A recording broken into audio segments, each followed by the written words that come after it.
તમે ઓજીવ કુમારભાઈ કાનાણી સાહેબ કોણ છે એ હું નામ સાંભળ્યું છે ને મંત્રી છે એ મને ખબર છે, મેં ક્યારે રૂબરૂ એમને મળી નથી, બરાબર બરાબર ઓકે રેડી છે એ તો કે ભાઈ તમે ઠીક છે સાહેબ જે હોય તે કદાચ એમએલએ જેવો કે સાહેબ તો રેડી જ છે, સાહેબ રેડી જ છે, સાહેબ તો રેડી છે બરાબર, પણ હવે તમે એમનું નામ તમે અહીંયા આવ્યા અને સાહેબ મેં હટાવી લીધું તમે એમ કીધું પેલા સાહેબ નું સુપુત્ર મતલબ તમે એમના દીકરા છો, મેં તો રિક્વેસ્ટ કરી, મેં કઈ શું રિક્વેસ્ટ કરી તમે કે ભાઈ હું મારા એક મિત્ર માટે આવ્યો છું.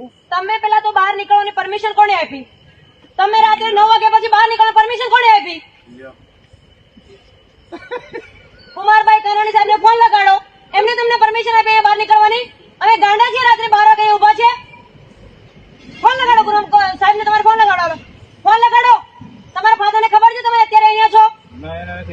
ફોન લગાડો એને અને એને કહો કે હું બહાર આવ્યો છું 9 વાગ્યા પછી, 10 વાગ્યા પછી કર્ફ્યુ ચાલુ. પેલા ને હાથી આપો, આમ રાઉન્ડ મરાવો પેલા ને. ઓય તું મોઢું બંધ કર, મારી સંભળો. મારી પાસે હક નથી મારવાનો, તમે મારી મન કરે હાથ તોડી નાખો. પ્રોબ્લેમ એ છે કે મારી પાસે હક નથી, મારા હાથ બંધાયેલા છે, નકર તારા જો ને હાથની પાસે એક કરી નાખું. મને ખબર છે મોઢું બંધ કર. હું કામ એટલા બધું ગુસ્સો કરો છો? પણ એમ તમે કુમારભાઈ કાનાણી સાહેબને ફોન લગાડો, એમને તમને પરમિશન આપી અત્યારે બહાર નીકળવાની? નથી આપી, પણ હું હા લગાડો. મેમ તમે કુમારભાઈ કાનાણી સાહેબનો સુપુત્ર છો, તમને કોણે હક આપ્યું બહાર નીકળવાનું? તમે એટલા મોટા અધિકારી, એટલા મોટા વ્યક્તિને તમે સુપુત્ર હોય ને તો તમે પેલા ઘરની બહાર ન નીકળો, તમે પેલા નિયમનું પાલન કરો, પછી આવા લફંગા દોસ્તોનો સાથ આપો. ખબર પડી? અરે એ મને નહીં સમજાવવાનું તમારે કે મારા દોસ્તાર છે એટલા હું આવ્યો છું. વાત કરવા ફોન ઉપર વાત થઈ છે, તમે અહીંયા આવ્યા કેમ આવ્યા? અરે હું રિક્વેસ્ટ કરવા આવ્યો છું. રિક્વેસ્ટ ફોન ઉપર ના થઈ છે કે તમે કાનૂનનો ભંગ કર્યો તો બહાર કેમ નીકળ્યા અત્યારે? लगाड़ो फोन स्पीकर ऊपर ना को। वीडियो था मंत्री साहब ऐसा कह रहे हैं कि मेरे बेटे का वीडियो आते ही मतलब एंट्री से ही वीडियो बनाया, ऐसा नहीं था। उसके फ्रेंड जब नीचे उतरते हैं, उनकी गाड़ी आती है, तब से वो वीडियो चालू है। और सिर्फ उसका ही नहीं, उस दिन के मेरे पास 100 वीडियो है। वो सब जो भी है, देखिए इस वक्त मैं एक डिसिप्लिन डिपार्टमेंट में हूँ, वहाँ पे हम लोग के हाथ बंधे हुए हैं। जब तक मुझे मेरी ऑफिशियली कार्रवाई जो है वो पूरी नहीं हो जाती, तब तक मैं आपको कोई स्टेटमेंट नहीं दूंगी। देने वाला? जी वो मैं देने वाली, मैंने टेलीफोनिक जान कर दी है, पर ऑफिशियली मतलब रिटर्न में मैंने नहीं दिया है। वो रिटर्न में देने के लिए आज मैं दोपहर बाद जाऊंगी या फिर कल सुबह जाऊंगी। सर उस रात को जो हुआ वो मैं अपनी ऑफिशियली कार्रवाई जो है चल रही है, वो पूरी होने से पहले कुछ नहीं बता सकती। मुझे भी आपको बहुत कुछ बताना है, बहुत कुछ बताना है। और जो अभी मीडिया में है वो मैंने नहीं डाला, मैंने अपने अंगत मित्र को दिया था। उसने मैंने को पूछने के लिए भाई मेरे साथ ये हुआ तो मैं क्या करूँ। तो उस मित्र ने क्या किया कि मुझे इंसाफ दिलाने के लिए, मैंने पूछा भी तूने ऐसा क्यों किया, तो उसने मुझे इंसाफ दिलाने के लिए चीज़ करी है। अब वो ये चीज़ कर दी है उसने, वो मेरे जान के बाहर हुई है। मेरा कोई इरादा नहीं था बाहर डालने का, फेमस होने का कोई नहीं था। अभी जब तक मेरी ऑफिशियली कार्रवाई पूरी नहीं होती तब तक मैं कुछ नहीं कह सकती। मुझे भी आपको बहुत कुछ कहना है। जो मीडिया में आया, जो लोगों को पता चला, वो 10%, अभी 90% मेरे पास सारा पड़ा है। पर वो मैं एक क्या, लेकिन वो अभी वो नहीं बता सकती मैं। आप मेरी मजबूरी समझिए, मेरा प्रेशर समझिए, मेरे ऊपर कितनी प्रेशर है, कितनी जवाबदारी है। मैं एक डिसिप्लिन डिपार्टमेंट में हूँ, तो मुझे उसका जो डिसिप्लिन है वो बनाए रखना है। जब तक मैं हूँ तब तक। जब मैं रिजाइनिंग लेटर दे दूंगी, मेरा मंजूर हो जाएगा, उसके बाद जो क्वेश्चन पूछोगे वो मैं आंसर करूंगा। अच्छा, मंत्री जी से आपको किस तरह का डर लग रहा है? क्योंकि मंत्री है जी नहीं, मुझे तो मंत्री जी से कोई डर नहीं है। किस बात का डर? सच्चाई मेरे साथ है, सच्ची मैं हूँ, तो मुझे डरने की क्या जरूरत है। मुझे मंत्री जी से कोई डर नहीं है। इस मामले में पुलिस डिपार्टमेंट आपका कितना साथ दे रहा है? पुलिस डिपार्टमेंट मेरे साथ 100% साथ में है। मुझे इस वक्त प्रोटेक्शन दिया जा रहा है। मेरे घर पे इस वक्त क्या बोलते हैं कि पुलिस के जवान जो हैं वो तैनात कर दिए गए हैं मेरे साथ में। कि मेरे ऊपर बहुत सारे प्रेशर आ रहे हैं। आप सब समझदार हैं, आप समझ सकते हैं कि मैं क्या कहना चाह रही हूँ। मेन चीज़ ये है कि मेरे डिपार्टमेंट ने अभी तक मुझे जो मैंने पुलिस डिपार्टमेंट को छोड़ने का जो रिजाइनिंग लेटर दिया है वो सिर्फ टेलीफोनिक मैंने जान की है। टेलीफोनिक मैंने बताया है, लिखित में देना अभी बाकी है। तो जब तक मैं रिटर्न में ना दूं तब तक मैं कुछ एक्शन नहीं ले सकती। मेरी मर्यादाएं हैं, कुछ मर्यादाएं मेरी हैं। एज ए LR मेरा फ़र्ज़ बनता है कि मैं मेरे पुलिस डिपार्टमेंट से पहले जो प्रोसेस लीगली होते हैं वो करूं। उसमें अगर मुझे न्याय नहीं मिलता है तो मैं मीडिया के पास जाऊं। नमस्कार दोस्तों, मेरा नाम है शरद शर्मा और आप देख रहे हैं नमस्ते राजस्थान न्यूज़। सूरत के जो है स्वास्थ्य राज्य मंत्री के बेटे से जो है हुई विवाद में सुनीता यादव जो है उसने इस्तीफा दिया है और जो है उसका इस्तीफा जो है वो नामंजूर कर दिया है, मगर उसका तबादला जो है वो कर दिया गया है। एक लोकतंत्र में जो है लोकतंत्र की परिभाषा शायद थोड़ी डिफरेंट है, थोड़ी अलग है। लोकतंत्र के अंदर जो है वो हर आदमी को अपनी चीज़ों को जो है रखने का जो है वो अधिकार दिया गया है और कर्मचारी से लेकर के जो है वो विभिन्न जो है अधिकारी जो है वो शायद इन अधिकारों का प्रयोग नहीं कर पाते और लोकतंत्र की मर्यादा जो है वो शायद ख़त्म होती जा रही है। सुनीता यादव जो है उन्होंने जो है स्वास्थ्य राज्य मंत्री के बेटे को और उनके साथियों को जो है लॉकडाउन के जो है पालना के लिए जो आदेश दिए गए सरकार द्वारा उनकी पालना नहीं किए जाने पर जो है उनको जो है फटकार लगाई थी और वो बहस काफ़ी जो है वो आगे बढ़ गई थी। विभिन्न राजनीतिक दल के लोग और विभिन्न पुलिस विभाग के लोग इस पे अपनी टिप्पणियां दे रहे हैं। सोशल मीडिया पे उनके वीडियोस काफ़ी वायरल हो रहे हैं। ट्विटर पे जो है लगातार जो है उनके सपोर्ट में लोग आ रहे हैं और सोशल मीडिया जो है वो उनकी पोस्ट से जो है उनके सपोर्ट की पोस्ट से जो है वो भरा हुआ है। और उन्होंने जो है स्वास्थ्य राज्य मंत्री के बेटे से जो है वो तीखी बहस करी और वो बहस जो थी वो इस बारे में थी कि अगर आपको जो है जो गवर्नमेंट की इंस्ट्रक्शंस है उनको फॉलो नहीं करेंगे तो उस पर जुर्माना लगेगा आपको।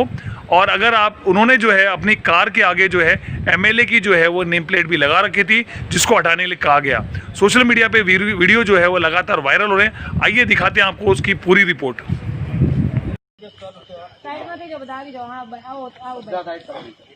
બીજા કોઈ હારે મારે મતલબ નથી, આ ભાઈ મારે મતલબ છે। તમે અહીંયા જો જરા શું થયું? તમે આગળ ઉભા રહ્યો પેલા તો બોલો। હું આગો જ છું તમારથી મેડમ। ઓકે ઓકે, એકબીજાથી આગળ થાવ એમ। ઓકે, તમે અત્યારે કેમ આવ્યા છો અહીંયા? આ મારા ભાઈનો ફોન આવ્યો એટલે હું આવ્યો। તમને કર્ફ્યુ ચાલુ છે ખબર છે? યસ ખબર છે। કેટલા વાગ્યાથી ચાલુ થાય? 9 વાગે 10 વાગે 10 વાગ્યાથી। 10 વાગે પછી તમને ઘરમાંથી બહાર નીકળવાની પરમિશન કોણે આપી? મને જવાબ આપો, તમને 10 વાગે પછી બહાર નીકળવાની પરમિશન કોણે આપી? તમે બહાર કેમ આવ્યા ઘરેથી? આપણે બંને જાહેર સેવક છે, એકાબીજાનું કામ કરવાનું હોય। આ વસ્તુ ખોટી છે, આ ફોન બી ખોટો છે, રેકોર્ડિંગ થઈ રહ્યું છે એ બી ખોટું છે। હાલો તમે સાહેબ તમારી ઓળખાણ આપો પેલા। તમે કોણ છો સાહેબ? તમે કોણ છો? ગુજરાત સરકારમાં છો ને? કોણ છો તમે? બતાવો। ના, હું ગુજરાત સરકારમાં નથી। મારા ફાધર છે ને એ ધારાસભ્ય છે અને ધારાસભ્ય છે। શું નામ છે? કુમારભાઈ કાનાણી, આરોગ્ય મંત્રી છે। આરોગ્ય મંત્રી છે। ઓકે ઓકે, બરાબર, સમજાવી દઉં। હવે તમારી ગાડીમાં જે આ ગુજરાત લખ્યું છે એ શું છે? શું બોર્ડ માર્યું છે? એમએલએ ગુજરાત લખ્યું છે મેડમ। એમએલએ જરા એક વખત જોઈ આવો તો, એક વખત આમ જોઈ આવો તો લખેલું છે વ્યવસ્થિત? ફોનમાં લઈ લો જરા। આપણે જાહેર સેવક છે, ખોટું કહે છે મેડમ। હા તમે સાંભળો ને, ખોટું હું વાંચું એ તમે મને કહેજો અત્યારે અને આવી જાઓ બધું। હવે તમે કોણ છો? કુમારભાઈ કાનાણી સાહેબના સુપુત્ર છો। ઓકે, આ એમએલએ જે છે એ બોર્ડ છે કોના માટે? તમારા માટે છે કે તમારા ફાધર માટે છે? મારા ફાધર માટે છે, પણ અત્યારે હું મારી પાસે ગાડી નહોતી એટલે હું એની ગાડી લઈને આવ્યો। તમે એમની ગાડી લઈને આવ્યા એટલે તમારું ફરજ પહેલા શું બને? એમનું આ જે ઓળખાણ છે એ નીચે ઉતારો। તમારી પાસે હક છે આ બોર્ડ મૂકવાનું? અચ્છા, તો હું કાઢી લઉં। કાઢીને મૂકીને પછી વાત કરો મારી સાથે। કાઢો એને પહેલા તો દેખાડો, એમાં દેખાડો આ વસ્તુ।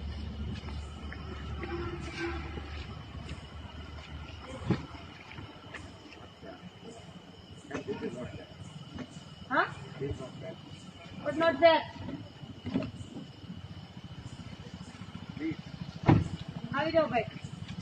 હવે તમે 9 વાગ્યા પછી સાહેબ બહાર નીકળ્યા છો તો તમને કોણે પરમિશન આપી 9 વાગ્યા પછી બહાર નીકળવાની? પરમિશન તો મને કોઈ આપે નહીં, પણ ફરજ પડી મને। ફરજ પડી, તમારા ભાઈબંધ છે બરાબર? તો તમે ત્યાંથી અહીંયા આવ્યા, એ ફરજ પડી એટલે તમે આવી ગયા એમ? તમને તમે કદાચ કુમારભાઈ કાનાણી સાહેબના સુપુત્ર છો એટલે તમને નિયમ કાનૂન લાગુ નથી પડતા? તમે સમાજ સેવક છો? સમાજ સેવક છો? સમાજ સેવક તો તમારું ફરજ શું બને કે આ લોકો જે કઈ કરતા એ લોકો રોકવાનું હોય, એ લોકોને આગળ પેલું કરવાનું હોય? ના, રોકવાનું હોય। તો સમજાવવા આવ્યા? ફોન ઉપર નથી સમજાવવા તું તમારાથી? તમે અહીંયા આવ્યા જ કેમ આવ્યા તમે? ના, એમને એવું કીધું તમે સમજતા નહોતા એટલે। કોણે? મેં તો ના પાડી ફોન પર વાત મારે નથી કરવી એવું કઈ કીધું? તે મને ક્યારે કીધું વાત કરો? તમે મને એમ કહો તમે બહાર આવ્યા જ કેમ આવ્યા? તમે કુમારભાઈ કાનાણી સાહેબના સુપુત્ર છો એટલે તમને હક આપ્યો કોઈ બહાર નીકળવાનું?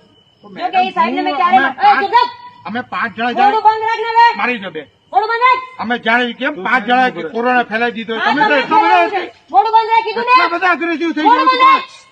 અગ્રેસિવ હું કેમ થાવ છો પણ હું મેડમ આમાં તમે આ વાત કરીએ ને તમે અગ્રેસિવ હું કેમ થાવ છો આ ભાઈનું મોઢું બંધ કરાવો પેલા. વાય ચોક કેટલા તમે અગ્રેસિવ મેડમ આમાં પણ સાહેબ, તમે- અમારી બાજુથી હું મેમ જાણે કેમ અમે 5 જણા જઈને થઈને તમે કોરોના લોકો લઈને બોલશો આવ્યા ને મને હોય બોલવા દેશો હવે.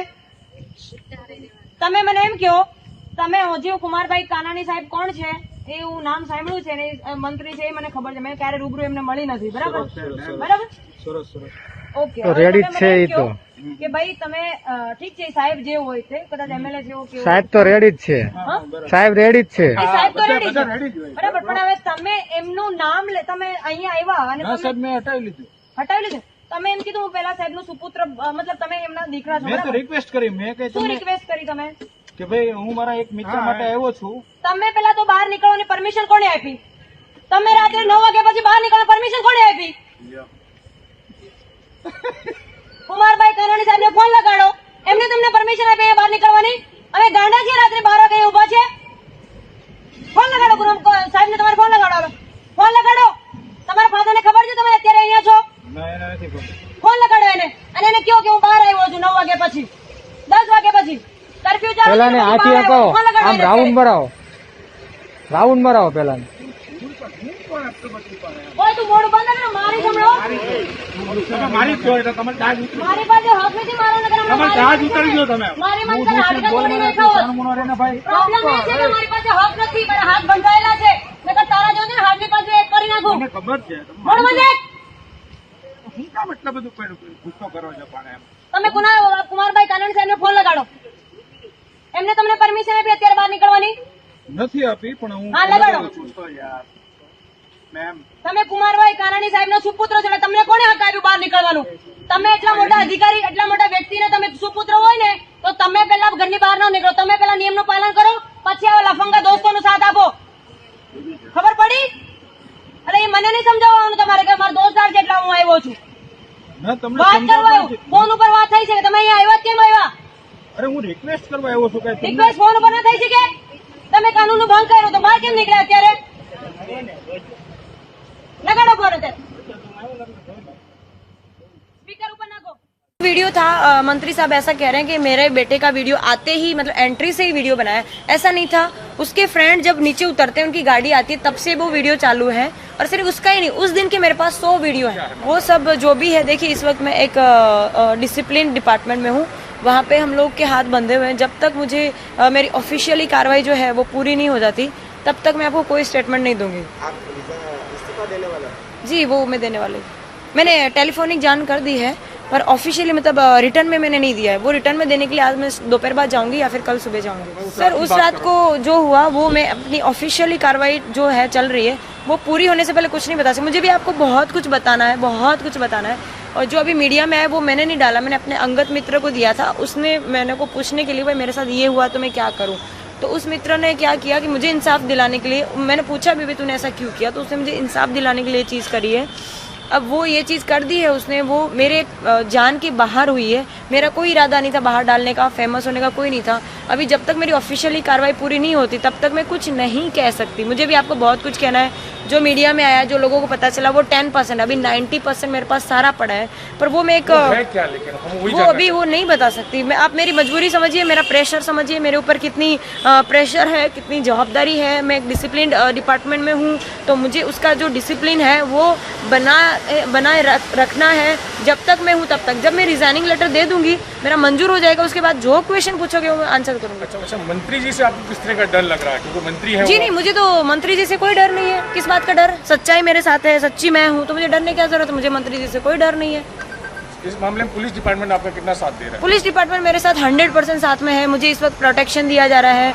मेरे घर पे इस वक्त क्या बोलते हैं कि पुलिस के जवान जो हैं वो तैनात कर दिए गए हैं। मेरे साथ में मोदी साहब, PSI मोदी साहब मेरे साथ में है 24 घंटे। मुझे कोई भी जरूरत पड़ रही तो वो मुझे हेल्प कर रहे हैं। मेरा डिपार्टमेंट मेरे साथ है। वो जो वीडियो था मंत्री साहब ऐसा कह रहे हैं कि मेरे बेटे का वीडियो आते ही मतलब एंट्री से ही वीडियो बनाया, ऐसा नहीं था। उसके फ्रेंड जब नीचे उतरते हैं उनकी गाड़ी आती है तब से वो वीडियो चालू है। और सिर्फ उसका ही नहीं, उस दिन के मेरे पास 100 वीडियो है। मिनिमम मेरे पास 100 वीडियो है, क्योंकि उसके अगले दिन ऐसी सेम कहानी हुई थी जिसमें एक बंदा एक्स एमएलए का बोर्ड लेके घूम रहा है। तो एक्स एमएलए के बोर्ड लेके घूम रहा है, अंदर एमएलए है ही नहीं। तो वो चीज़ मैंने सीके पटेल सर को, जो मेरे सुपीरियर अधिकारी है, उनको बताया कि सर ऐसा हुआ है। तो उन्होंने कहा कि ये सब तो होता रहता है, ये वो कुछ नहीं है।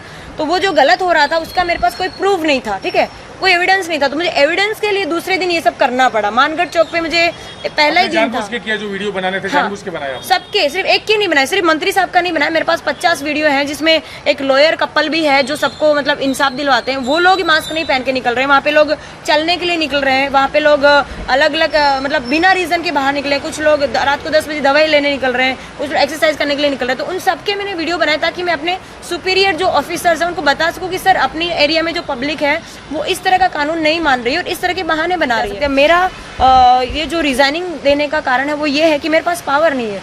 मेन चीज़ पावर नहीं। अगर उस दिन मेरे पास पावर होता तो उनको मैं उसी टाइम दबोच सकती थी और उनके साथ मैं जो भी कानूनी कार्रवाई होती वो कर सकती थी, पर मैं नहीं कर पाई। उसका कारण ये है कि मेरे सुपीरियर ऑफिसर मुझे इजाज़त नहीं दे रहे थे, साथ नहीं दे रहे थे। जय हिंद टू ऑल ऑफ यू। अभी मुझे अपने मेन पॉइंट पे आना है कि मैं फर्स्ट ऑफ ऑल मैं एक कांस्टेबल नहीं हूँ, मैं एक एलआर हूँ। एलआर के मेरा जो रैंक है वो एलआर है। पुलिस डिपार्टमेंट में एलआर जो रैंक होती है वो शुरुआत की रैंक होती है। I am a police officer in police department, my rank is LR. आप सब मुझे जो बता रहे हैं कांस्टेबल जो है वो मुझसे ऊपरी अधिकारी है। कांस्टेबल जो है मुझसे एक पद ऊंचा है, वो भी एक अधिकारी है, एक कदम मुझसे ऊपर सीनियर ऑफिसर है वो। मैं एक कांस्टेबल नहीं हूँ, मैं एलआर हूँ। मुझे पुलिस डिपार्टमेंट में सिर्फ 3 साल हुए हैं और 5 साल हम पुलिस डिपार्टमेंट में कंप्लीट करते हैं। उसके बाद हमें पुलिस कांस्टेबल का हमें रैंक मिलता है। जो पुलिस कांस्टेबल सर होते हैं, आई मीन साहेब होते हैं, वो हमसे ऊपरी अधिकारी है, एक कदम ऊपरी हमसे सीनियर है वो। मैं पुलिस कांस्टेबल कहलाने के लायक नहीं हूँ अभी। मुझे और 2 साल इस डिपार्टमेंट में बिताने पड़ेंगे। उसके बाद मैं पुलिस कांस्टेबल सर या फिर पुलिस कांस्टेबल साहिब कहला सकती हूँ। ओके, तो मैं ये चीज़ आई थिंक सो क्लियर हो गई कि मैं पुलिस कांस्टेबल नहीं हूँ, मैं एक एलआर हूँ, एलआर। ठीक है, मेन पॉइंट पे आती हूँ। इस वक्त मेरी तबीयत ठीक नहीं है। मैं दवाखाने से आई मीन डॉक्टर के यहाँ से बता के आ रही हूँ। मेरे ख्याल से मैं कोई मैथ का प्रमेय नहीं हूँ कि मुझे अपने आप को प्रूव करना पड़े कि मैं सही हूँ, मैं गलत हूँ। मैं मेरी जगह सही हूँ, ये मैं जानती हूँ और मेरा भगवान जानता है। मुझे इस वक्त मजबूरन लाइव आना पड़ रहा है। Thanks to all of you जो भी कमेंट्स कर रहे हैं, मैं देख पा रही हूँ, पर मुझे अपने पॉइंट पे फोकस करना है कि मुझे लाइव आने का कारण ये है कि मुझे just a minute, give a minute. ए सोनू पानी ला प्लीज। मेरी तबीयत अभी भी ठीक नहीं है। मैं अगर ज़्यादा बोल रही हूँ तो मुझे चक्कर जैसी फील आ रही है। मैं दवाखाने से आ रही हूँ। आई मीन क्या बोलते हैं, मुझे गुजराती बोल बोल के हिंदी के वर्ड्स भी मेरे गायब हो गए हैं। आई मीन मैं डॉक्टर को बता के आ रही हूँ मेरी तबीयत ठीक नहीं है। मुझे मेंटली इतना स्ट्रेस है और रोज़ के मुझे 500+ कॉल्स आ रहे हैं, मीडिया के आ रहे हैं। थैंक्स टू मुझसे कांटेक्ट करने के लिए थैंक यू। मुझ तक पहुंचने की कोशिश करने के लिए भी थैंक यू। मुझे मदद करने के लिए भी थैंक यू। पानी लेके आना भैया जरा please. 1 minute please, 1 minute, give me a minute. अच्छा गिलास मंगा ले। मेरी तबीयत ठीक ना होने की वजह से मैं मीडिया के सामने नहीं आ पा रही। मीडिया के सामने ना आने का मेरी है कि मेरी कुछ ऑफिशियली जो क्या बोलते हैं कि वो डाल देगा मैं ऑफिशियली जो प्रोसेस है वो बाकी है अभी। तो जब तक वो कंप्लीट नहीं होती तब तक मैं लाइव तो चलो ठीक है, मैंने बड़ी हिम्मत करी लाइव आने की। मैं मीडिया के सामने नहीं आ सकती क्योंकि मैं जिस डिपार्टमेंट में काम कर रही हूँ वो डिसिप्लिन डिपार्टमेंट है। तो हम बंधे हुए हैं डिपार्टमेंट से। हम ऐसा कोई भी कदम नहीं उठा सकते कि हम डिपार्टमेंट हमारे खिलाफ जाए या फिर डिपार्टमेंट की शान के खिलाफ मैं कोई काम नहीं कर सकती। मैं इस वक्त बंधी हुई हूँ मेरे डिपार्टमेंट से। हम लोग मिली है, जो कुछ भी मिला है उस चीज़ का हमें क्या बोलते हैं कि ना चाहते हुए कि ना चाहते हुए हमारे साथ पब्लिक जो भी बिहेव करे, लेकिन हमें कायदे से बंध के रहना पड़ेगा। उसका उल्लंघन हम नहीं कर सकते। तो मेन चीज़ जो मैं मीडिया में नहीं आ रही हूँ उसका रीज़न ये है कि मेरे ऑफिशियली कुछ जो कामकाज है वो बाकी है। ऑफिशियली जब मेरे कुछ प्रोसेस है वो कंप्लीट होंगी, उसके बाद डेफिनेटली मैं कैमरा के सामने आऊँगी, मीडिया के सामने आऊँगी, डेफिनेटली आऊँगी। मैं खुद आप लोगों से मिलना चाहती हूँ, बात करना चाहती हूँ। मेरे पास बहुत सारी चीज़ें हैं जो मैं आपको बताना चाहती हूँ, पर मैं नहीं बता पा रही हूँ। उसका कारण सिर्फ ये है कि मेरे ऊपर बहुत सारे प्रेशर आ रहे हैं। आप सब समझदार हैं, आप समझ सकते हैं कि मैं क्या कहना चाह रही हूँ। मेन चीज़ ये है कि मेरे डिपार्टमेंट ने अभी तक मुझे जो मैंने पुलिस डिपार्टमेंट को छोड़ने का जो रिजाइनिंग लेटर दिया है वो सिर्फ टेलीफोनिक मैंने जान की है, टेलीफोनिक मैंने बताया है, लिखित में देना अभी बाकी है। तो जब तक मैं रिटर्न में ना दूं तब तक मैं कुछ एक्शन नहीं ले सकती। मेरी मर्यादाएं हैं, कुछ मर्यादाएं मेरी है। एज ए LR मेरा फर्ज बनता है कि मैं मेरे पुलिस डिपार्टमेंट से पहले जो प्रोसेस लीगली होते हैं वो करूं। उसमें अगर मुझे न्याय नहीं मिलता है तो मैं मीडिया के पास जाऊं। सॉरी, मेरी तबीयत इतनी खराब है। मैं अभी क्या बोलते हैं कि डॉक्टर को बता के आ रही हूँ। सच में मेरी तबीयत खराब है, मैं बोल भी नहीं पा रही हूँ। मेरा गला इतना खराब हो गया है कि डॉक्टर ने मुझे बोलने के लिए मना किया है। पर आप लोगों का जो इतना सपोर्ट मुझे मिला और उसके बाद अब जो नेगेटिव चीज़ें मार्केट में आ रही हैं, आई मीन सोशल मीडिया पे जो नेगेटिव चीज़ें फैल रही हैं, उसकी वजह से मुझे ना चाहते हुए भी लाइव इस वक्त आना पड़ रहा है। Just a minute, champion, just a minute. Main चीज़ ये है कि मुझे आप लोगों ने इतने दिन इंतज़ार किया है मेरा लाइव आने का या फिर मेरा मीडिया के सामने आने का। सो मुझे सिर्फ एक दिन और दीजिए। कल मेरे ऑफिशियली जो भी प्रोसेस है वो मैं कंप्लीट कर लूँगी और देन मैं सामने से ही मीडिया को कांटेक्ट करूँगी। और मीडिया को मैं खुद कांटेक्ट करना चाहती हूँ। मुझे सभी लोग दवाई को पर्ची दे, सभी लोग जो है वो जो न्यूज़ चैनल वाले हैं, सभी लोग मुझे ये कह रहे हैं कि भाई आप सिर्फ हमें इन्फॉर्मेशन दीजिए, हमें इन्फॉर्मेशन दीजिए। मैंने उनको ये कहा, जस्ट अ मिनट, सी आप शायद देख पा रहे हो, ये आज की तारीख का है 13, ये सी आज की तारीख है और ये हॉस्पिटल है। आप चाहो तो वहाँ पे चेक करवा सकते हो। ये कोई ड्रामा नहीं। मेन चीज़ यहाँ आप देखिए, आज 13 जो है, 13 और 7। मेन चीज़ ये है कि मैं आपको कोई बहाने नहीं बना रही हूँ या फिर मैं कोई डर नहीं गई हूँ कि छुप के बैठी हूँ। बस सच में मेरी तबीयत ठीक नहीं है। इस वक्त भी मैं बोलने के काबिल भी नहीं हूँ, पर मैं कोशिश करूँगी कि हो सके इतनी गलतफहमी आपकी दूर करने की कोशिश करूँ। मेन चीज़ ये है कि मेरी ऑफिशियली जो भी कामकाज हैं वो कल ख़त्म हो जाएंगे। उसके बाद मैं मीडिया में आऊँगी। A to Z, मतलब जहाँ से स्टार्ट हुआ है, जहाँ से ये घटना शुरू हुई है वहाँ से लेके अभी तक मैं सारी की सारी आपको इन्फॉर्मेशन आपको या तो लाइव आऊँगी या फिर मीडिया चैनल थ्रू मैं आप तक पहुँचाने की कोशिश करूँगी। पर मुझे सिर्फ एक दिन और चाहिए। आप लोग जो इतना सपोर्ट कर रहे हैं, थैंक यू। सारे जो भी मेरे लिए कर रहे हैं, मुझे नहीं पता कहाँ आप क्या कर पा रहे हैं, क्योंकि मेन चीज़ ये है कि मेरे पास जो सोर्सेज है वो बहुत लिमिटेड है। मैं सिंगल इस वक्त हूँ। मेरे पास कोई स्टाफ नहीं है कि उनको मैं अपना काम करवा लूँ। मैं पिछले जिस दिन मेरे साथ ये घटना हुई उस दिन के बाद से मैं सो नहीं पा रही हूँ। मेरी आंखें जो है वो जल रही हैं। तो आप समझ सकते हैं कि नींद पूरी ना होने के बाद वजह से कितना स्ट्रेस मेरे ऊपर आ रहा है कि मैं,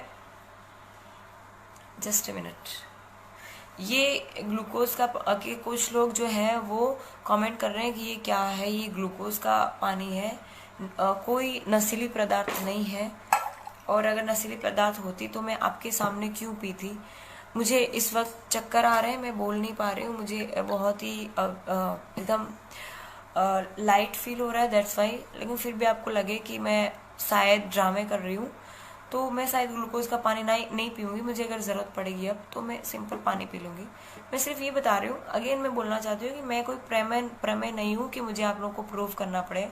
मैं अपनी जगह पे सही हूँ तो जिसको जो लगे वो आप लोग अपने हिसाब से मान सकते हैं। वैसे भी वो आप कहते हैं ना कि आप चाहे अपने हिसाब से कितना ही बोल लें, कितना ही जो है सफाई अपनी दे लें, सामने वाले को उतना ही समझ में आएगा जितना उनकी पास समझ सकती है। तो मैं कैसी हूँ, क्या हूँ, वो डिपेंड करता है आप पे। आप जैसे हैं वैसे मैं हूँ। अगर आप अच्छे हैं तो मैं डेफिनेटली अच्छी हूँ आपके लिए। और आपके अगर विचार ऐसे हैं कि मैं लेडी सिंगर बनने के लिए आई हूँ, फेमस होने के लिए आई हूँ, राजनीति में जाने के लिए आई हूँ, ये सारे मेरे स्टंट हैं, तो आप लोग के ऐसे विचार हैं तो इट्स ओके, सबके अपने अपने विचार हो सकते हैं, ठीक है। मुझे उससे कोई तकलीफ नहीं है, आप कुछ भी सोच सकते हैं, क्योंकि हम लोकतंत्र में रह रहे हैं तो सबको बोलने का अधिकार है, सब कुछ भी बोल सकते हैं, ठीक है। जो अच्छे कमेंट्स कर रहे हैं उन सब के लिए thank you. Meena Bakku, Usma Desai, okay, Ruby, Upendra Ahir, thank you brother. हाँ, क्या है ये? एक्चुअली इतना बड़ा मैसेज है कि मैं पढ़ नहीं पा रही हूँ।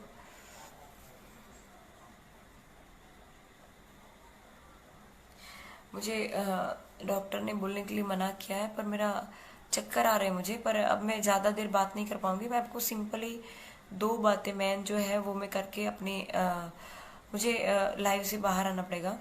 मेरी तबीयत खराब होने की वजह से मैं ज़्यादा देर इंटरफेयर नहीं कर पाऊंगी आपके साथ। So please please focus on.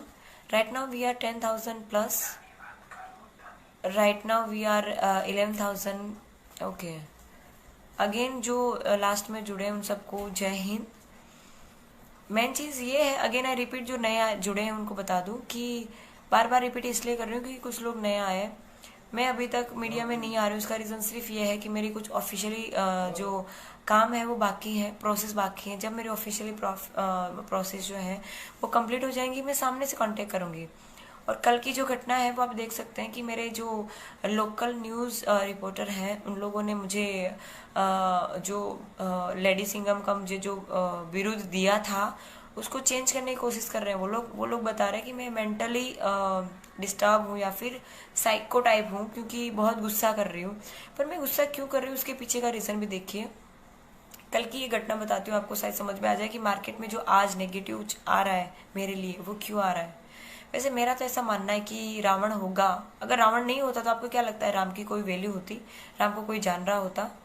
वही चीज़ अब मेरी स्टोरी में भी है। मैं अपने आप को राम के समकक्ष तो नहीं मानती, उनके सामने तो मैं कुछ भी नहीं। वो भगवान थे, मर्यादा पुरुषोत्तम राम थे, मैं तो एक सामान्य लड़की हूँ। तो मैं सिर्फ ये बताना चाहती हूँ कि जो सच्चाई है वो सच्चाई है। न्यूज़ रिपोर्टर को खरीदने से या फिर जस्ट अ मिनट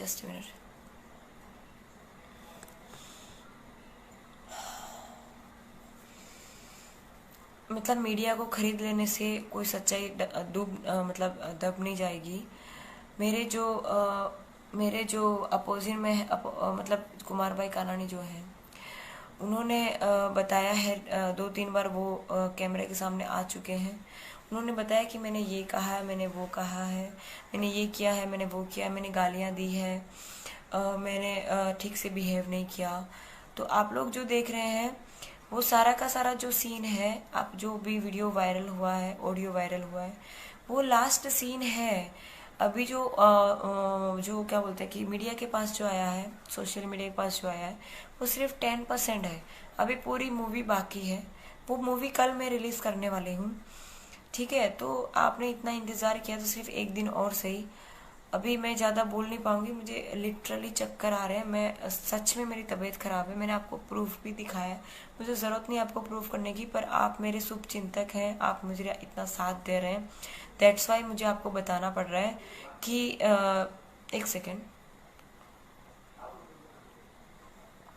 इसलिए मुझे आपको बताना पड़ रहा है ये प्रूफ। अदरवाइज मुझे किसी को प्रूफ देने की ज़रूरत नहीं है कि मैं क्या हूँ क्या नहीं हूँ। पर आप लोग मुझे जो इतना सपोर्ट कर रहे हैं उसके लिए दिल से थैंक यू। और अभी तो ये जो लड़ाई है वो शुरू हुई है, अभी तो बहुत आगे तक हमें जाना है। तो मुझे आपके सपोर्ट की बहुत सख्त ज़रूरत है। और जिन लोगों ने मुझे फ्रेंड रिक्वेस्ट सेंड कर रखी है, मैं कोशिश करूँगी हो सके इतनी जल्दी आपकी रिक्वेस्ट मैं एक्सेप्ट करूँ। और ट्विटर पे मेरा कोई अकाउंट नहीं है, जो भी अकाउंट्स हैं वो फेक अकाउंट्स हैं। मुझे किसी के साथ कोई पॉलिटिकल पार्टी साथ कोई रिलेशन नहीं है। मैं एक पुलिस ऑफिसर हूँ। मुझे सिर्फ मेरे डिपार्टमेंट की जो फ़र्ज़ है वही अदा करनी है, उससे ज़्यादा मुझे कुछ नहीं करना है। मुझे कोई इंटरेस्ट नहीं है पॉलिटिक्स में जाने का। अगर पॉलिटिक्स में जाने का इंटरेस्ट हो तो आप मेरा बैकग्राउंड एक बार हो सके तो चेक कर लेना, आपको पता चल जाएगा कि भाई मेरे ग्रुप में जो लोग हैं वो अच्छे पोजीशन पे हैं राजनीति में, तो मैं डायरेक्ट उनका कांटेक्ट कर सकती हूँ। कुछ लोग यूँ कह रहे हैं कि मैडम को फेमस होना है, स्टंटबाजी कर रही हैं, अपने आप को बहुत खूबसूरत समझ रही हैं, ब्यूटीफुल समझ रही हैं। ऐसा कुछ नहीं है। मुझे कोई फेम नहीं चाहिए, कोई मुझे क्या बोलते हैं पब्लिसिटी नहीं चाहिए। मैं आपके लिए बता दूं कि मेरा जो भाई है वो एक्टर है। अगर मैं अपने आप को फेमस करना चाहूँ तो मैं उसके साथ काम कर सकती हूँ। और मेरे मम्मी पापा ने मुझे इतना काबिल बनाया है कि मैं किसी भी डिपार्टमेंट में जाऊँ, चाहे वो पुलिस डिपार्टमेंट हो या फिर फिल्म उद्योग हो या फिर कोई भी काम हो, कोई बिजनेस हो या फिर कुछ भी हो, मेरे मम्मी पापा ने मुझे इस काबिल बनाया है कि मैं किसी भी फील्ड में अगर जाऊंगी तो मैं अपनी जगह डेफिनेटली बना लूँगी। तो मैं जो अभी रिज़ाइन कर रही हूँ वो टेलीफोनिक जान मैंने कर दी है सबको, मेरे डिपार्टमेंट को, कि मुझे रिज़ाइन करना है। पर जो रिटर्न में देना है वो बाकी है अभी। तो जब तक मैं रिटर्न में नहीं देती तब तक मैं मीडिया के सामने नहीं आ सकती। कल मैं गई थी रिटर्न में देने के लिए, आज भी मैं गई थी। कल मुझे कमिश्नर सर नहीं मिले, दैट्स वाई मुझे वापस आना पड़ा। कल जो घटना घटी है वो आप देख सकते हैं मीडिया में कि भाई लोकल चैनल वाले जो लोग हैं मुझे सपोर्ट नहीं कर रहे हैं। उसका कारण ये है कि भाई मैं वहाँ पे पहुँची, उनको पता चला, और मैं पे पहुंचने के बाद उनको पता चला कि भाई मैं वहाँ पे हूँ, तो मुझे उनको कोई स्टेटमेंट नहीं देना था। उसका कारण सिर्फ ये, मैंने खुद ने सबको बताया था कि मैं आ रही हूँ। एक्चुअली मेन मुद्दे की बात ये है कि मुझे सभी रिपोर्टर्स कांटेक्ट करने की कोशिश कर रहे हैं। आज भी मुझे 500 से ज़्यादा कॉल्स आ चुके हैं मीडिया के। वो लोकल नहीं है, मतलब दिल्ली रिपोर्ट है, फिर मतलब नेशनल BBC है और इंडियन एक्सप्रेस है। सभी जो नेशनल लेवल के जो मीडिया पर्सन्स हैं मुझे कांटेक्ट करने की कोशिश कर रहे हैं, और मुझे बहुत अच्छा लग रहा है कि मतलब नेशनल लेवल पे लोग मेरी बात को रिप्रेजेंट कर रहे हैं। तो मैं उनका थैंक यू करना चाहती हूँ कि वो लोग मेरा इतना सपोर्ट कर रहे हैं। अभी मुझे जल्दी से ये वीडियो ख़त्म करना पड़ेगा क्योंकि मुझे चक्कर जैसा फीलिंग आ रहा है, फीलिंग सो लाइट। तो इन शॉर्ट में जो ये लोग मुझे क्या बोल रहे हैं कि मेरे खिलाफ जो नेगेटिविटी फैला रहे हैं वो ये है कि ये लोग मेरा इंटरव्यू लेने के लिए जब आए तो मैं कमिश्नर कचहरी से बाहर निकली तो मैं इनको इंटरव्यू नहीं दे सकती थी, क्योंकि मुझे मेरे जो ऑफिशियली काम काज थे वो बाकी थे, तो मैं नहीं कर सकती थी, उनको इंटरव्यू नहीं दे सकती थी, क्योंकि हम एक डिसिप्लिन डिपार्टमेंट में है। तो हमें हमारा डिसिप्लिन जो है वो हमें फॉलो करना पड़ता है। पब्लिक शायद ना वो फॉलो करे तो चले, लेकिन हम एज अ गवर्नमेंट ऑफिसर हमें फॉलो कंपलसरी करना पड़ता है। जो कांस्टेबल है वो मेरे ऊपरी अधिकारी हैं। कांस्टेबल साहब जो है वो मेरे ऊपरी अधिकारी हैं। जो नए आए हैं उनको बता दूं कि मैं कांस्टेबल नहीं हूं, मैं एक LR ऑफिसर हूं। मुझसे जो कांस्टेबल है वो मुझसे एक पद ऊपर लेवल के अधिकारी हैं। PSI जो है उसके ऊपर, ASI उसके ऊपर, PSI ऐसे रैंक है। मेरा ऐसा मानना है कि ये जो रैंक है वो हम पुलिस डिपार्टमेंट के लिए है, ताकि हम एक दूसरे को जान सके कि भाई हमारे सुपीरियर अधिकारी कौन, उसकी पहचान के लिए रैंक है। बाकी मेरे हिसाब से वर्दी जो पहनी है वो चाहे LR ऑफिसर हो, चाहे कांस्टेबल ऑफिसर हो, ASI हो, PSI हो, वो सारे एक जैसे हैं। पब्लिक के लिए खाकी वो खाकी है। पब्लिक को सबसे पहले जो मदद के लिए आते हैं वो कांस्टेबल ऑफिसर आते हैं, कांस्टेबल लेवल के ऑफिसर आते हैं। तो मेरा तो मानना है कि लोगों को जो बाकी के PSI, ASI वगैरह या फिर PI या DYSP या ACP जो भी हैं वो ऊपरी अधिकारी है, वो सिर्फ हमको गाइड करते हैं कि आपको कैसा काम करना है। आपके साथ जनरल पब्लिक के साथ या कॉमन पब्लिक के साथ कुछ भी अगर हो रहा है तो उसके लिए सबसे पहले मदद के लिए अगर कोई पहुंचेगा तो वो या तो LR होगा या फिर पुलिस कांस्टेबल साहिब होगा, यही लोग हैं। तो आपके लिए जो असली हीरो हैं, आपके लिए जो असली मदद रूप जो आपके लिए बनते हैं वो है कांस्टेबल सर, कांस्टेबल ऑफिसर जो है वो आपके फर्स्ट ऑफिसर आते हैं जो आपके लिए मदद करते हैं, ठीक है। तो पब्लिक ने जो ये बना रखा है, ये तो कांस्टेबल है, ये मेरा क्या बिगाड़ सकती है, ये वो।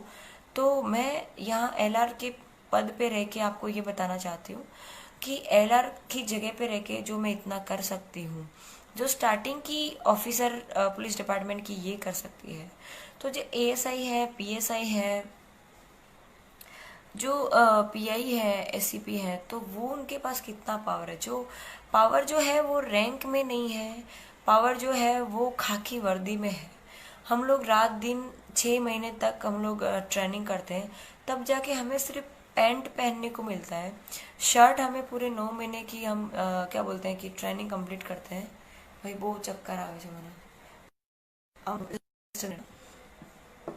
થોડું ફેન ઓન કરી દો એકદમ સ્લોમાં કરીને। सॉरी, 1 सेकंड दीजिए मुझे प्लीज।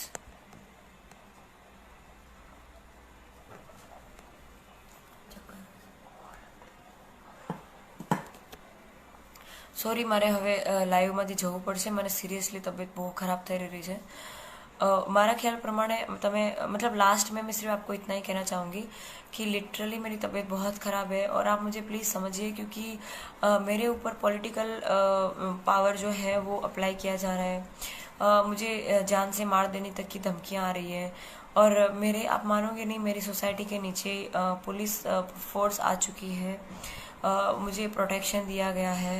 मेरे घर पे भी सुबह शाम पीएसआई मोदी साहब, मैडम मोदी साहब जो है ऑफिसर, पीएसआई ऑफिसर है, वो आ रहे हैं। वो मुझे एक एज अ ऑफिसर नहीं पर एज अ एल्डर सिस्टर की तरह मुझे हेल्प कर रहे हैं। अमरोली पुलिस से पीएसआई मोदी साहब की बात कर रही हूँ। उन्होंने मुझे बहुत हेल्प करी, मेंटली उन्होंने मेरा बहुत स्ट्रेस कम करा है, जिसकी वजह से आज मैं आपके सामने लाइव आ पाई हूँ, अदरवाइज आज भी मैं नहीं आ पाती। तो आप सबसे बस हाथ जोड़ के यही रिक्वेस्ट है कि जो लोकल मीडिया फैला रहा है वो सिर्फ एक ही रीज़न है कि उन लोगों ने सोशल डिस्टेंसिंग नहीं पाल रखी थी और 50% से कम लोगों ने मास्क नहीं पहन रखा था। तो मेरा उनको सिर्फ यही कहना था कि आप लोग मास्क पहनिए, सोशल डिस्टेंसिंग मेंटेन कीजिए। मैं आपको सामने से बुला रही हूँ क्योंकि उसमें हुआ यूँ था कि एक रिपोर्टर मुझे कॉल करके बोल रहा है कि मैडम आप हमें इंटरव्यू दीजिए, आप हमें इंटरव्यू दीजिए, आप हमें दीजिए, किसी और को नहीं हमें दीजिए। पर मैं सबका सोच रही हूँ क्योंकि हम लोग जहाँ जिस फील्ड में हैं वहाँ पे गवर्नमेंट ने हमको इस काम के लिए रखा है कि भाई आप सबकी मदद करो, सबके लिए करो। तो मेरे हिसाब से जो रिपोर्टर है, जो भी प्रेस वाले हैं, मीडिया वाले हैं, उनकी फर्ज बनती है कि सच्चाई को बाहर लाओ, ना कि अपनी रोटियां सेको। पेલું કહેવાય ને ગુજરાતીમાં બધાને પોતપોતાના રોટલા સેકવા છે, बराबर। लेकिन मैं ये चाहती हूँ कि आप लोग जो सच्चाई है उसको बाहर लाइए। अभी मैंने जो एमएलए की लड़के की गाड़ी में जो प्लेट रखी थी, सॉरी बोर्ड रखा था एमएलए का, उसको मैंने बाहर निकलवाया तो उसकी जैसी सेम मेरी एफबी पे एक फ़ोटो अपलोड करे रखी है जिसमें मैं मेरी गाड़ी में, मेरी गाड़ी है, मेरे फादर मेरे साथ में, मैं उसमें खुद मौजूद हूँ। तो मैं वो जो उसने लगा रखा है वो मानती हूँ कि वो लगाना वैल्यूएबल नहीं है, मतलब मुझे भी कोई अधिकार नहीं है। उस चीज़ के लिए मैं माफ़ी मांगती हूँ कि शायद मुझसे भी गलती हो गई थी, ठीक है। उस टाइम मुझे पता नहीं था कि ये करना चाहिए कि नहीं करना चाहिए, पर मैंने काफ़ी लोगों को देखा था कि भाई वो लोग अपनी कार में पीएसआई लगा के घूम रहे, ताकि मतलब कोई उसका कोई मुझे गैर फायदा नहीं उठाना है उसका। मुझे सिर्फ इसलिए मैंने लगा रखा है क्योंकि हम जहाँ पे जा रहे थे वहाँ पे पहुँचना थोड़ा सा ज़रूरी था और हम लोग आउट ऑफ स्टेट के लिए निकले थे। तो अगर पुलिस लिखा होगा तो मेरे स्टाफ वाले हमारे साथ अच्छे से बिहेव करेंगे, क्योंकि कभी कभार क्या होता है कि पुलिस वाले जो होते हैं वो 24 घंटे ड्यूटी करते हैं यार। मतलब वो कहते हैं ना कि जिस टेंशन में या जिस फ्रस्ट्रेशन में नॉर्मल पब्लिक सुसाइड कर लेती है, उससे डबल फ्रस्ट्रेशन, उसके डबल टेंशन में पुलिस वाले 24 घंटे ड्यूटी कर रहे हैं, ठीक है। तो पुलिस वालों का दिमाग जो गर्म है उसका कारण है कि उनको बेचारों को इतना सारा काम करना पड़ता है। हम लोग भगवान नहीं है, हम लोग भी इंसान ही हैं। तो मेरा आपसे रिक्वेस्ट है कि आप उनसे प्यार से बात कीजिए, उनको भी अच्छा लगेगा, उनका भी मेंटली जो स्ट्रेस है वो थोड़ा कम होगा। अगर आप उनसे तू ता करके बात करेंगे तो उनके माइंड पे स्ट्रेस होगा, आप पे तो वो कुछ नहीं कर पाएंगे क्योंकि उनके पास उनके हाथ बंधे हुए हैं, वो कुछ नहीं कर पाएंगे। पर वो रिएक्शन जो है उनके घर वालों पे पड़ता है। घर पे जाने के बाद मतलब घर पे तो हर किसी की चलती है ना, मतलब अपने घर पे तो शेर भी नहीं, बिल्ली भी शेर होती है, लाइक दैट। तो मतलब कि घर पे तो हर किसी का चलता है। तो मैं अपना एग्जांपल लूँ, चाहे दूसरे पुलिस ऑफिसर्स का लूँ, किसी का भी लूँ, अगर बाहर हमारा दिमाग खराब हुआ है, लोकल लोगों ने किया है या फिर मीडिया ने किया है या फिर किसी भी कारण हमारा दिमाग खराब है, तो वो दिमाग खराब होने का जो गुस्सा है वो घर वालों पे निकलता है। तो वो जो लोगों की वजह से हमारे घर वालों को भी सहन करना पड़ता है। सिर्फ आप लोग ही गालियां खा रहे हैं ऐसा नहीं है। मैंने अपने खुद के भाइयों को भी आज सुबह से कम 4 से 5 बार गाली दी इन से मतलब उसको डांटा, कमीना, ये वो तो कॉमन वर्ड है, लेकिन फिर भी मतलब ऐसा हुआ। तो मैं कोई भगवान नहीं हूँ या फिर मैं कोई सुपीरियर अधिकारी नहीं हूँ। मैं सिर्फ एक नॉर्मल LR ऑफिसर हूँ जिसमें एक मर्यादा आ जाती है। मेरे पास काम करने के लिए काफ़ी सारा कुछ है जो हमें करना चाहिए। काफ़ी सारी लड़कियां ऐसी हैं, सिर्फ मैं ही नहीं हूँ, डिपार्टमेंट में काफ़ी सारी लड़कियां ऐसी हैं जिनको दानत से काम करना है, मीन्स कि एकदम सिंगम बन के काम करना है, पर वो नहीं कर पा रहे हैं क्योंकि उनको उनके ऊपरी अधिकारी ने मजबूर कर रखा है। उसकी वजह से वो काम नहीं कर पा रही, ठीक है। तो मैं अकेली हूँ मीडिया में, मैं अकेली पुलिस डिपार्टमेंट में, ऐसा नहीं, मेरे जैसे बहुत सारे लोग हैं, पर उनकी कहीं ना कहीं मजबूरी आ जाती है। कुछ लोगों की मजबूरी ये है कि भाई 20,000 में या फिर जो भी सैलरी 25-30 हज़ार, उसमें घर नहीं चलता। हम लड़कियों का चलो ठीक है फिर भी कि हम लोग संतोषकारक हैं, 10,000 में भी काम चला लेते हैं। अभी हुआ यूं कि अभी 2-4 दिन पहले की घटना है। ये जो लोग कह रहे हैं कि भाई ये जो पुलिस वाले वो रिश्वत ले रहे हैं, ये वो कर रहे हैं, तो वो क्यों ले रहे हैं? आप क्यों में जाइए, सिर्फ ले रहे हैं उसमें मत जाइए, वो क्यों ऐसा कर रहे हैं? उनकी सैलरी बेचारों की 20,000 25,000 है। आप मुझे ये बताइए कि उनकी ट्रांसफ़र अगर सूरत में हो रही है तो वो इतने पैसे में क्या कर सकता है? मतलब बहुत सारे मुद्दे हैं इन शॉर्ट में जो मुझे आपसे डिस्कस करने, पर कल जो आएगा मैं लाइव आपके सामने दोबारा भी आ जाऊंगी। पर मेन चीज़ मुझे कल BBC पे मेरा पूरा A to Z स्टोरी क्या थी वो पूरी आने वाली है। आप लोग चाहें तो वहाँ पे देख सकते हैं। दूसरी चीज़ ये कि मेरे साथ में जो उस दिन घटना बनी थी, शॉर्ट में बता देती हूँ। वो अगर वहाँ पे एक पुलिस ऑफ फ्रेंड करके था, मुझे नहीं पता वो बंदा कौन था, पर मेरे लिए वो वहाँ पे साक्षात भगवान की तरह था। अगर वो ना होता तो मेरे साथ कुछ भी हो सकता था। दिल्ली में जो निर्भया कांड हुआ है, वो निर्भया कांड 2 करके आप लोग शायद इस वक्त कैंडल लाइट लेके रोड पे उतर चुके होते। मुझे इंसाफ चाहिए, पर मैं ऐसा मानती हूँ इंसाफ के लिए लड़ना ज़रूरी नहीं है। आज कुछ दिन पहले ही आपने देखा होगा कि कोई PSI जो है उन्होंने रिज़ाइन करा है कोई पर्सनल मैटर से। मैं रिज़ाइन कर रही हूँ मेरे आगे के ब्राइट फ्यूचर के लिए, मुझे रिज़ाइन करना है ताकि मैं आगे की और अच्छी तैयारी कर सकूँ। मेन चीज़ है पावर, तो मुझे रात दिन मेहनत करनी है। और एज ए IPS ऑफिसर मैं आना चाहती हूँ। पता नहीं कल क्या हो, कल मैं ज़िंदा रहूँ ना रहूँ मुझे नहीं पता, पर अगर मैं ज़िंदा रही तो मैं पूरी मेहनत करूँगी और IPS ऑफिसर बन के आऊँगी। और उसके बाद जो ये लोग पावर की बात करते हैं, उन सब को धीरे धीरे एक एक करके सब लोगों को हम समझाएंगे कि भाई क्या है क्या नहीं है। सॉरी अगर मैं ज़्यादा बोल रही हूँ, मुझे कोई इंटेंशन ज़्यादा बोलने का नहीं है। लास्ट में बस एक बात कह के अपनी बात ख़त्म करना चाहूँगी, क्योंकि मेरी आंखें भी नहीं खुल रही हैं। मैं 2 दिन से 3 दिन से सो नहीं पा रही हूँ, मेरी नींद पूरी नहीं हो पा रही है। तो उस सब की वजह से भी, और मेरे ऊपर जो फेक कॉल आ रहे हैं, रात को 11 बजे लोग दरवाज़ा के मुझे बजा रहे हैं और पूछने पे पता चलता है कि वो लोग रिपोर्टर नहीं है। तो अगर रिपोर्टर होगा तो उसके पास डेफिनेटली कार्ड होगा, कार्ड नहीं है उसके पास। इसका मतलब ये कि जो कानानी सर हैं उन्होंने अपने जगह से मतलब कुछ भी हो सकता है। देखिए आप समझदार है, समझ सकता है, पर मैं किसी का नाम नहीं देना चाहती। कोई भी हो सकता है, चाहे कोई और हो, ये हो वो हो, पर आप समझदार हैं काफ़ी। आप सिर्फ इतना मानिए कि मेरे ऊपर इस वक्त मेरे डिपार्टमेंट तरफ से भी मुझे अभी ऑफिशियली काम करने बाकी है। राजनीति तौर से भी मुझे अभी कुछ और करना बाकी है। वो जब कंप्लीट हो जाएगा, मेरी लीगली प्रोसेस जिस दिन हो जाएगी उस दिन मैं जल्दी आऊँगी और कोशिश करूँगी। कल सुबह मैं वापस अपना इस्तीफ़ा देने जा रही हूँ। रिजाइनिंग लेटर कल सुबह मैं कमिश्नर ऑफिस जा रही हूँ 11 से 12 के बीच। एग्जैक्ट टाइम नहीं दे सकती क्योंकि मेरे ऊपर बंदूक की नॉक मुझे चलना पड़ता है। कल मैं दोपहर नहीं तो दोपहर शाम से पहले मैं लाइव आ जाऊंगी और आपको मैं व्हाट्सएप और फेसबुक स्टोरी पे लिखवा दूंगी कि भाई मैं लाइव आ रही हूँ, ठीक है। और इससे ज़्यादा मैं कुछ नहीं बोल पाऊँगी, मेरी आंखें भी अब नहीं खुल रही हैं। So thank you so much मुझे इतना सपोर्ट करने के लिए। हाथ जोड़ के आप सबसे विनती है कि मुझे ऐसे अपना साथ दीजिए, ताकि मैंने जो सिस्टम के खिलाफ फाइट करने की कोशिश करी, इतनी हिम्मत करी है, वो मेरी हिम्मत बरकरार रहे और आगे जाके भी मैं और अच्छे काम कर सकूं मेरे डिपार्टमेंट में। जय हिंद, जय भारत। खबरों का सिलसिला यूं जारी रहेगा। आप देखते रहिए नमस्ते राजस्थान न्यूज़। हमारे इस वीडियो को ज़्यादा लाइक करें, शेयर करें और हमारे चैनल नमस्ते राजस्थान न्यूज़ को सब्सक्राइब करना न भूलें। जय हिंद, जय भारत, नमस्ते राजस्थान। मंत्री के बेटे को रोकने वाली महिला कांस्टेबल का ट्रांसफर हो गया है। ट्वीट में पुलिस को भ्रष्ट और नेताओं का गुलाम बताया है। सूरत में वराछा में स्वास्थ्य मंत्री के बेटे से कर्फ्यू प्रोटोकॉल का उल्लंघन करने पर महिला कांस्टेबल सुनील का जो है विवाद हो गया था। विवाद के बाद रविवार को सुनीता पुलिस को हेडक्वार्टर पहुंची, वहां से आने के बाद ट्वीट किया, जिसके चलते हुए फिर चर्चा में है। सूरत में वराछा में गुजरात के स्वास्थ्य राज्य मंत्री प्रकाश कानाणी के बेटे से विवाद के बाद सूरत की महिला कांस्टेबल सुनीता यादव का ट्रांसफर कर दिया गया। यह बात सुनीता ने अपने ट्वीट में लिखी।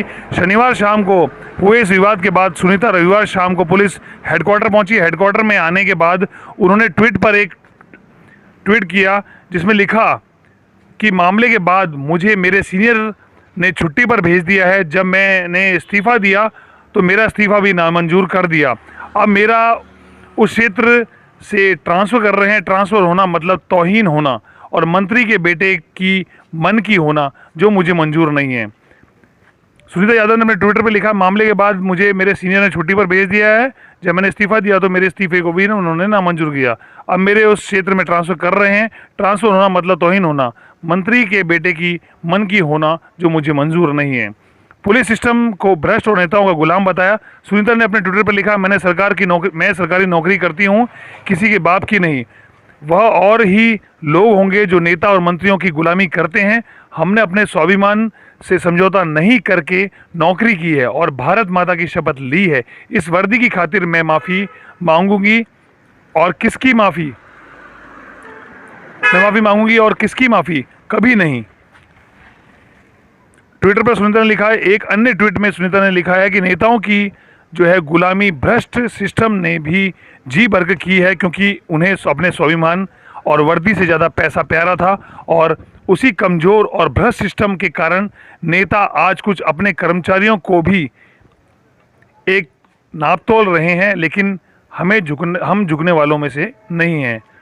सूरत ने जो है वराछा में पूरा मामला बताते हैं। सूरत ने वराछा के स्वास्थ्य राज्य मंत्री प्रकाश कानाणी के बेटे सुनीता और सुनीता के बीच जो है कर्फ्यू के प्रोटोकॉल का उल्लंघन करने पर विवाद हो गया था। मौके पर महिला कांस्टेबल ने जमकर क्लास लगाई। घटना शुक्रवार रात 10 बजे की है। इसका ऑडियो वायरल होने के बाद और वीडियो वायरल होने के बाद जो है काफ़ी मुद्दा जो है वो गर्मा गया है। लोकतंत्र की परिभाषा जो है वो शायद भारत में हर राज्य में अलग है। लगातार जो है आपको खबरें देखने को मिलती हैं जिसमें कर्मचारी से लेकर अधिकारी इसका शिकार होते हैं और उनके लिए जो है लोकतंत्र की मर्यादाएं या परिभाषाएं जो हैं वो हर बार बदली जाती हैं।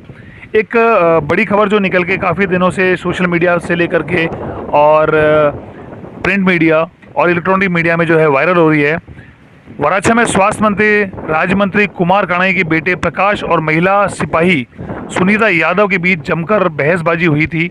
महिला सिपाही ने मंत्री की कार में नंबर प्लेट उतरवा ली और वहां से मंत्री को फ़ोन भी लगाया।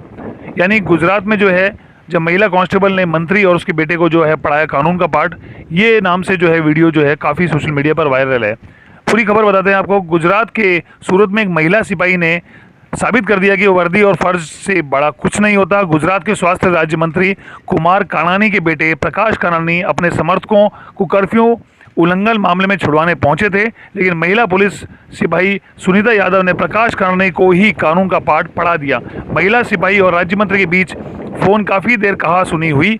करीब 1.5 घंटे तक चले इस ड्रामे को वीडियो सोशल मीडिया पर ज़बरदस्त वायरल हो रहा है। वीडियो वायरल होने के बाद सुनीता यादव को छुट्टी पर भेज दिया गया है। सोशल मीडिया पर सुनीता यादव को काफ़ी जो है वो तारीफ हो रही है। दिल्ली महिला आयोग की अध्यक्ष स्वाति मालीवाल ने अपने ट्वीट में लिखा, ईमानदारी से काम कर रहे अफसर को ड्यूटी मत सिखाओ, अपनी बिगड़ी औलादों को तमीज़ सिखाओ। ऐसे डीटों को सुधारने के लिए सुनीता यादव जैसे अफसरों को आगे आने की जो है वो जरूरत है। स्वाति मौलीवाल